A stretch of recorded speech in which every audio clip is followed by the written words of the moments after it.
Hey everyone, Claudette Montana Pattison here with Fan Nation. We are at Radio Row at the Super Bowl here in Los Angeles, California. Joining me is Fan Nation Rams publisher Nick Cothrell. Nick, the Rams, it's been a few years since they've been to a Super Bowl, but they've really gone all in this season, bringing in, of course, Matthew Stafford, OBJ, Von Miller. How do you feel like this all-in approach has really impacted their success this season?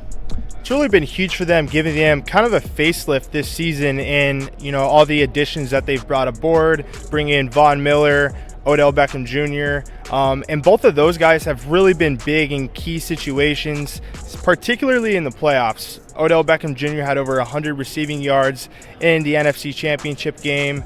He was really a guy that Matthew Stafford leaned on in third down, and so their chemistry is really starting to build, and they're kind of clicking at the right time as they're on the doorstep of the Super Bowl. You said they're clicking at the right time. Do you feel like this team got hot at the right time, especially towards this final stretch of the season? Yeah, they did. Down the final last 2 months, really their only hiccup was against the 49ers, a team that's kind of had their number, but they really were starting to get some momentum after a 3-game losing streak in the middle part of the season. But I think they're really hitting their stride, and it couldn't come at a better time. All right, last question for you. You cover the Rams, so obviously know the team very well. What are your predictions for the Super Bowl on Sunday? Yeah, certainly a lot can happen, right? And it's still early in the week, injury reports, etc. But right now, I kind of see the game being close, something that maybe comes down to kind of like a field goal. But I'm leaning in favor of the Rams as we sit here early on Radio Row.